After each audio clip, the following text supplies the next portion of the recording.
제38대 뉴욕 한인회장을 뽑는 선거는 기호 1번 김광석 후보의 승리로 막을 내렸습니다. 미군이 합법 이주자들의 입대를 유도하기 위해 시민권을 주는 패스트트랙을 홍보하면서 적극적인 모병에 나서고 있습니다. 어제 펜실베니아주 필라델피아에서는 고속도로 아랫길을 지나던 대형 유조차에서 화재가 발생했습니다. 지난 9일 한낮에는 맨하튼의 중심가인 타임스퀘어 인근 도로에 수만 마리의 벌떼가 나타나 논란이 일었습니다. 뉴욕시가 음식 배달앱 노동자들을 대상으로 다음 달부터 $17 96센트의 최저임금을 적용한다고 발표했습니다. 이상은 이 시각 주요 뉴스입니다. 시청자 여러분 안녕하십니까? KBN 뉴스입니다. 제38대 뉴욕 한인회장을 뽑는 선거는 기호 1번 김광석 후보의 승리로 막을 내렸습니다. 지난 2월에 시작됐지만 후보 자격 논란으로 한 차례 선거가 무산되기도 하는 등 우여곡절을 겪었는데요. 뉴욕 한인들은 오랫동안 한인 사회와 함께해온 관록의 후보를 선택했습니다. 보도에 지한샘 기자입니다. 제38대 뉴욕 한인 회장에 김광석 전 KCS 회장이 당선됐습니다. 김광석 3,854표, 강진영 2,221표, 표차가 1,633표 차이이기 때문에 우리가 재검에는 해당되지 않습니다. 김광석 후보는 총 투표수 6,116표 중 3,854표를 득표해 2,221표에 그친 강진영 후보의 비교적 큰 격차인 1,633표 차이로 승리하면서 제38대 뉴욕 한인 회장에 당선됐습니다. 김광석 당선자는 지지해준 한인들에게 감사를 표하고 모두가 함께하는 한인회를 만들겠다고 포부를 밝혔습니다. 꼭 저를 지지 안 하셨다 해도 또 그 얘기를 들어야 되고 그분들의 어떠한 요구가 있는 것도 제가 잘 들어야 되겠고 전체적으로 하나가 되고 화합되고 전체적인 얘기가 만들어서 시행할 수 있는 그런 한인회로서 만들도록 최선을 다하겠습니다. 김광석 당선자는 회장 취임 후 최우선 과제로 한인회 정체성과 방향성을 재정비하는 것을 꼽았습니다. 우리가 한인회의 성격과 특성 그리고 제도를 재정비해야 되겠다 하는 생각은 먼저 있습니다. 그래서 어떠한 토대로 어떠한 성격으로 갈 것이냐 그 점에 대해서 분명히 해야 될 것 같습니다. 어제 저녁 8시부터 뉴욕 한인회관에서 진행된 개표는 초반 맨해튼 뉴욕 한인회관 32가 투표소 개표 결과 강진영 후보가 잇따라 승리하면서 박빙 승부가 기대되기도 했지만 가장 많은 유권자가 참여한 플러싱 대동연회장 투표소 개표 결과 김광석 후보가 800표 이상 큰 차이로 앞서면서 일찌감치 승리가 점쳐졌습니다. 전체 11개 투표소 중 강진영 후보는 맨해튼 투표소 2곳과 뉴저지 H마트 등 3곳의 투표소에서 앞섰고 나머지 8개 투표소는 김광석 후보가 여유있게 앞서 승리를 확정지었습니다. 선관위는 이번 주 중으로 당선 공고를 낼 계획이며 김광석 회장의 38대 뉴욕 한인회는 7월 1일 이전에 공식 출범할 것으로 예상됩니다. KBN 뉴스 지한샘입니다. 어제 치러진 선거에는 6천 명이 넘는 한인들이 투표에 참여해 뜨거운 관심을 보여줬습니다. 투표소를 찾은 유권자들은 자신의 한 표가 한인 사회 발전에 도움이 되길 바란다면서 새 회장에 대한 당부의 말도 덧붙였습니다. 계속해서 지한샘 기자입니다. 어제 뉴욕 한인 회장 투표가 진행된 뉴욕 이런 주요 투표소는 오전부터 많은 한인 유권자들이 찾아와 일부 투표소는 긴 줄이 만들어지기도 했습니다. 가장 많은 유권자들이 찾은 투표소는 플러싱 대동연회장에 마련된 제3투표소. 오후 한때 100여 명 이상이 한꺼번에 몰려 투표를 위해 30분 이상 기다리기도 했습니다. 투표소를 찾은 유권자들은 어려운 시기에 한인사회를 위해 진정으로 봉사하는 뉴욕 한인 회장을 기대한다며 자신의 한 표가 한인사회 발전에 도움이 됐으면 한다고 투표 소감을 밝혔습니다. 우리 교포사회에서 소외되신 분들 또 미국 사회에서 잘 적응을 못해서 낙오되신 분들을 한 분, 두 분 이렇게 좀 도와주실 수 있는 그런 손길을 우리 교포사회가 기다리고 있습니다. 저희는 아무래도 젊은 청년들이다 보니까 그 20, 30대 청년들이 특별히 걱정하는 게 취업이잖아요. 그래서 커리어 네트워킹 이런 것들에 많이 힘써주는 회장이 뉴욕 한인 회장이 되었으면 좋겠다고 생각해서. 투표소 설치 논란을 빚기도 했던 뉴저지 지역도 많은 유권자들이 투표에 참여했습니다. 포트리 한남체인에 마련된 제6투표소는 플러싱 투표소에 이어 두 번째로 많은 1,257명이 투표에 참여하는 등 세 곳의 투표소에서 총 1,700명이 투표에 참여했습니다. 전체 투표 참여자는 6,116명. 14년 전 3파전으로 치러진 31대 선거 15,219명에는 미치지 못했지만 비교적 많은 한인들이 투표에 참여했다는 평가입니다. 투표 과정에서 일부 소란도 있었습니다. 투표용지에 일련 번호가 기입돼 있어 선거인 명부와 대조하면 유권자가 어느 후보를 찍었는지 확인할 수 있어 비밀 선거에 위배된다는 지적이 잇따랐고 이중투표 방지를 위해 손등에 형광 도장을 찍었지만 쉽게 지워져 이 또한 논란이 됐습니다. KBN 뉴스 지한샘입니다. 요즘 미군이 구인난에 시달리고 있습니다. 젊은 층에서 입대를 꺼리는 경향이 강해졌기 때문인데요. 합법 이주자들의 입대를 유도하기 위해 시민권을 주는 패스트트랙을 홍보하면서 미군이 적극적인 모병에 나서고 있습니다. 어제 AP통신은 미군이 군대에 지원하는 경우 시민권을 주는 패스트트랙을 제공하는 등의 방법으로 이민자들을 대상으로 적극적인 모병에 나섰다고 보도했습니다. 최근 미국 내 젊은 층에서는 입대를 꺼리는 경향이 강해지면서 지난해 미군은 수십 년 만에 최악의 모병 실적을 거뒀습니다. 육군은 당초 6만 명 모병 목표를 세웠지만 4만 5천 명에 그쳤고 해군과 공군도 모병 목표 달성에 어려움을 겪었습니다. 이와 관련해 국방부 지도부는 젊은 층이 군대에 익숙하지 않고 비슷한 교육과 기타 혜택을 제공하는 기업 일자리에 더 끌리고 있다면서 부상이나 사망 위험을 피하고 싶어 한다고 평가했습니다. 육군과 공군은 이런 구인난을 타개하기 위해 합법 이주민의 입대를 유도하기 위해서 마케팅을 강화하고 특히 소셜미디어를 활용하고 있습니다. 특히 비슷한 배경을 가진 기존 인력을 활용해서 이주자들을 공략하고 있습니다. 지난해 10월 육군은 합법 영주권자가 기본 군사훈련을 받으면 신속하게 귀화를 신청할 수 있는 프로그램을 재개했고 여러 언어로 된 짧은 동영상을 만들어서 전년도에 입대자를 가장 많이 낸 국가 10곳을 대상으로 소셜미디어를 통한 홍보 활동을 펼쳤습니다. 육군에서는 합법 이민자 총 2,900명이 올해 회계연도 상반기에 입대했는데 이는 전년 같은 기간에 2,200명보다 크게 늘어난 겁니다. 이 중 자메이카 출신이 384명으로 가장 많았고 그 다음은 멕시코, 필리핀, 아이티 등의 순이었습니다. 캐나다 동부 퀘벡주에서 발생한 산불은 2달째 이어지고 있습니다. 얼마 전 그 연기가 뉴욕주 일대까지 심각한 영향을 주기도 했는데요. 현지 당국은 산불 진압에 진전을 보이고 있다고 밝혔습니다. 로이터 통신에 따르면 마이테 블랑쳇 베지나 캐나다 퀘벡주 산림장관은 어제 기준 동부 지역의 통제불능 산불이 72건에서 44건으로 감소했다고 밝혔습니다. 블랑쳇 베지나 장관은 인근 뉴브런즈윅주와 프랑스로부터 소방 자원을 지원받은 덕분에 상황이 나아지고 있다면서도 여전히 대피 주민의 마을 복귀는 어렵다고 덧붙였습니다. 산불 상황이 가장 심각한 퀘벡 북부에서는 주민 13,000명이 마을을 떠나 대피한 상태입니다. 이날까지 프랑스에서 지원한 100명을 포함해 총 1,200여 명의 소방대원들이 퀘벡 전역에서 화마와 사투를 벌이고 있습니다. 캐나다 기상청은 또 오는 15일에는 불길이 치솟고 있는 퀘벡 북부 지역에 10에서 20mm 정도의 약한 비가 내릴 것으로 예보했습니다. 하지만 산불이 확실히 소강 국면에 접어들었는지는 좀 더 지켜봐야 한다는 분석입니다. 캐나다 산불관리센터에 따르면 이날 기준 캐나다 전역에서는 431건의 화재가 발생했습니다. 전날보다 5건 증가한 것으로 로이터 통신은 캐나다가 사상 최악의 여름을 견디고 있다고 전했습니다.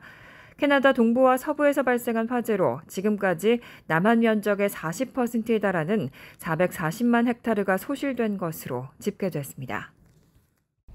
어제 펜실베니아주 필라델피아에서는 고속도로 아랫길을 지나던 대형 유조차에서 화재가 발생했습니다. 그 여파로 고속도로의 상판이 붕괴되고 일대 교통이 전면 통제됐습니다.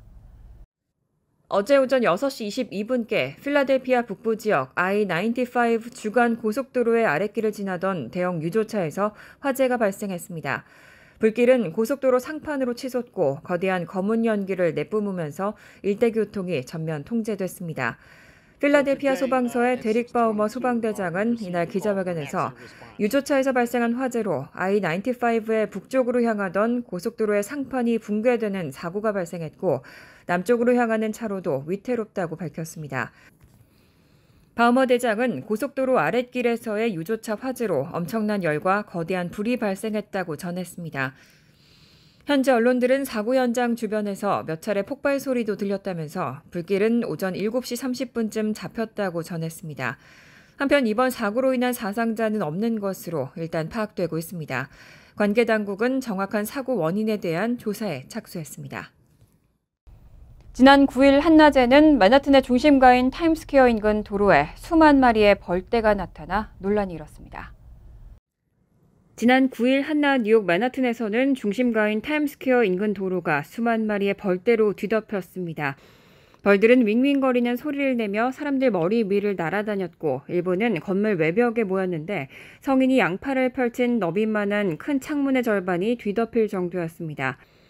벌들이 출몰한 곳은 걸어서 10분 거리에 세계 3대 미술관으로 꼽히는 뉴욕 현대미술관과 뉴욕 힐튼 미드타운 등이 있는 전 세계 수많은 사람들이 오가는 맨하튼 한복판이었습니다. 소동은 시민들의 신고를 받고 출동한 벌 전문가가 와서 벌들을 처리할 때까지 약 15분 동안 계속됐습니다. 벌 전문가는 챙이 넓은 모자와 두꺼운 장갑 등 베이지색 보호복을 입고 빌딩 외벽에 붙어있는 벌들을 조심스럽게 긁어 왼손에 들고 있던 벌통에 쓸어 담았습니다. 한편 맨하튼 한복판의 꿀벌 대소동은 이번이 처음은 아닙니다. 맨하탄에는 지난 2018년과 2021년에도 벌들이 갑자기 나타나 사람들을 놀라게 했던 적이 있습니다. 뉴욕에서는 2010년부터 민간 양봉이 합법화됐고 코로나 사태를 겪으면서 벌을 기르는 사람들이 많아졌습니다.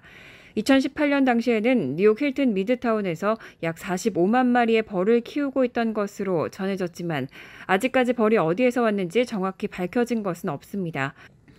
벌들이 도심 한복판에 나타나는 이유에 대해서도 의견이 분분하지만 2018년 NYPD는 트위터 계정을 통해 벌들이 더운 날씨 속에서 몸을 시원하게 식힐 곳을 찾는 것일 뿐이라고 밝힌 바 있습니다.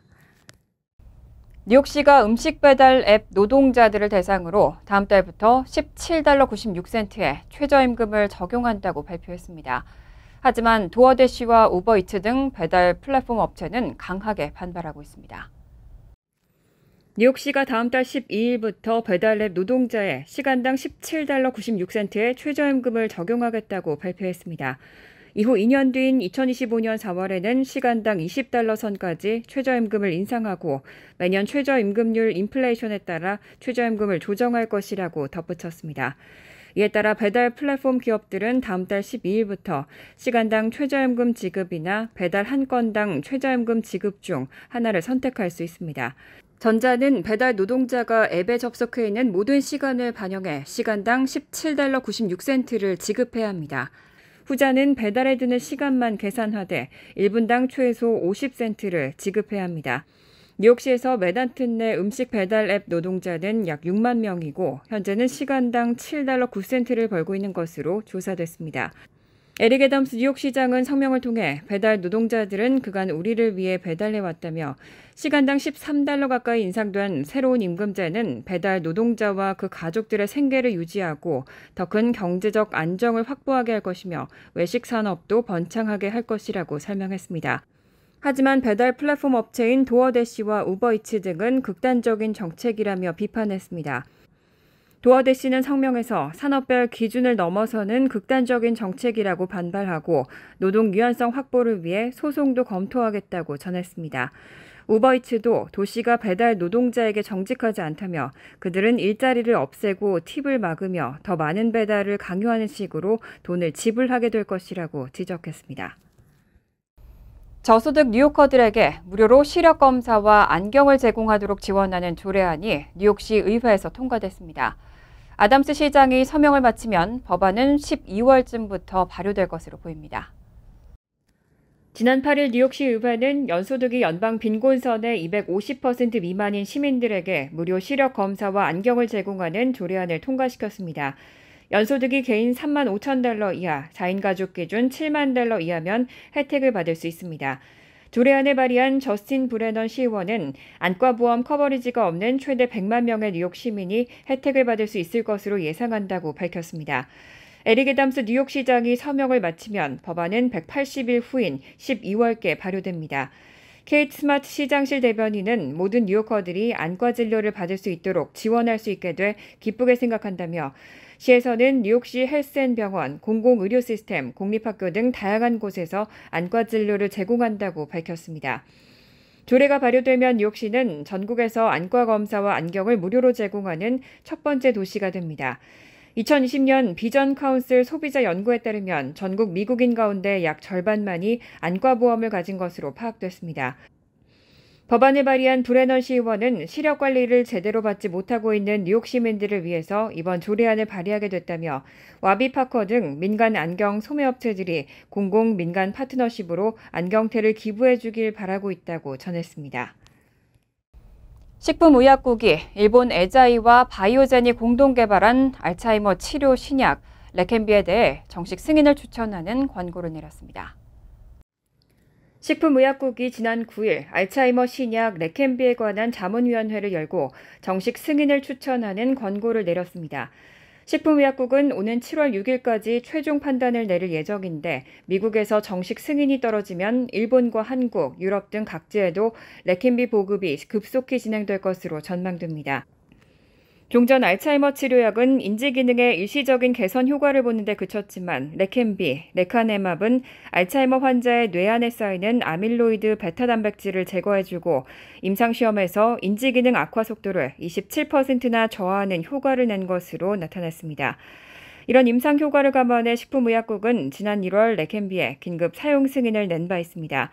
긴급 승인 제도는 유효성이 추정되면 임상 데이터를 완전히 모으기 전이라도 사용을 허가하는 가승인 절차입니다. 한편 모든 관련 데이터가 나오고 해석이 종료됨에 따라 지난 9일 열린 자문위원회에서는 레켐비의 정식 승인을 권장할지를 투표에 붙였고 위원들은 만장일치로 찬성했습니다. 간추린 소식입니다. 바이든 행정부가 전임 트럼프 행정부 시절 탈퇴한 유네스코에 6년 만에 재가입을 결정했습니다. 국무부는 리처드 버마 관리자원 담당 부차관이 오드리 아줄레이 유네스코 사무총장에게 지난 8일 재가입 계획을 담은 서한을 전달했다고 밝혔습니다. 아줄레이 유네스코 사무총장실은 특별회의를 소집해 미국의 재가입 결정을 밝히고 오는 7월 관련 총회 개최에 대한 회원국의 동의를 구할 것이라고 밝혔습니다. 유네스코 정회원국에 가입하려면 투표 참가국 3분의 2 이상의 찬성표를 받아야 하고 거부권은 없습니다. 연방거래위원회가 은행과 공공기관에 사칭한 보이스피싱 사기범들이 증가하고 있다고 경고했습니다. 지난 2022년 손실 보고 금액이 3억 3천만 달러에 달한다고 밝혔습니다. 연방거래위원회에 따르면 사기범은 문자를 통해 공공기관을 사칭하고 문자에 응답하는 사람들에게 전화를 건다고 전했습니다. 또 사기범들이 문자를 이용하는 이유를 사람들이 문자 수신에 신속하게 반응하기 때문이라고 밝혔습니다. 연방거래위원회는 보이스피싱 사기범들로부터 사람들을 보호하기 위해 관련 메시지를 받으면 즉시 응답하지 말라고 당부했습니다. 아시아계 미국인에 대한 공립학교 역사교육 의무화 법안이 뉴욕주 상원을 통과했습니다. 뉴욕주 상원은 회기 마지막 날인 지난 8일 존 리우 의원이 발의한 법안을 전격 통과시켰습니다. 현재 주 하원에도 같은 내용의 법안이 계류 중으로 하원까지 통과할 경우 1년 후인 2024년 7월 1일부터 주내 모든 공립학교에서 아시아계 미국인에 대한 역사교육이 의무화됩니다. 법안은 주내 모든 공립, 초중, 고등학교가 정규 과목으로 아시아계 미국인과 하와이 원주민 및 태평양 섬 원주민에 대한 역사와 미국을 위한 이들의 오랜 공헌에 대한 교육을 반드시 포함해야 한다는 내용이 담겨 있습니다. 뉴욕시가 신고 절차를 통해 드론 촬영을 허가하는 방안을 추진합니다. NYPD에 따르면 드론 촬영 신청자는 $150의 신청비를 포함한 각종 신고 절차를 거쳐 드론 촬영을 승인받을 수 있습니다. 신청자는 연방항공청으로부터 발급받은 승인서 소지자에 한합니다. 또 신청일 기준 한 달 전에 경찰에 신청서를 접수해야 하고 구체적이고 정확한 촬영 내용 보고 및 촬영 지역이 속한 커뮤니티 보드와 시의원 사무실에 촬영 계획을 사전에 고지해야 합니다. 경찰은 이런 승인 과정을 거치지 않은 드론 촬영이 적발될 경우 첫 적발 시 $250, 재차 적발 시 최대 $1,000의 벌금을 부과할 계획입니다. 환율과 증권 소식입니다.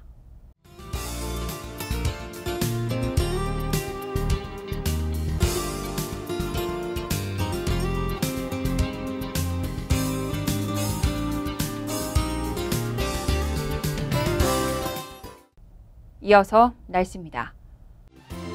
화요일은 화창하겠습니다.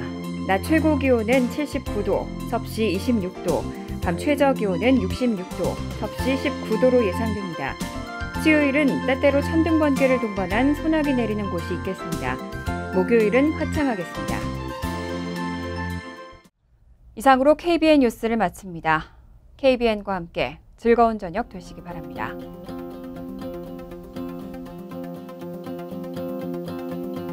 미 동부 최대 한인방송 KBN이 제작하는 KBN 뉴스는 웹사이트 mykbn.com 그리고 유튜브와 페이스북에서 다시 보실 수 있습니다.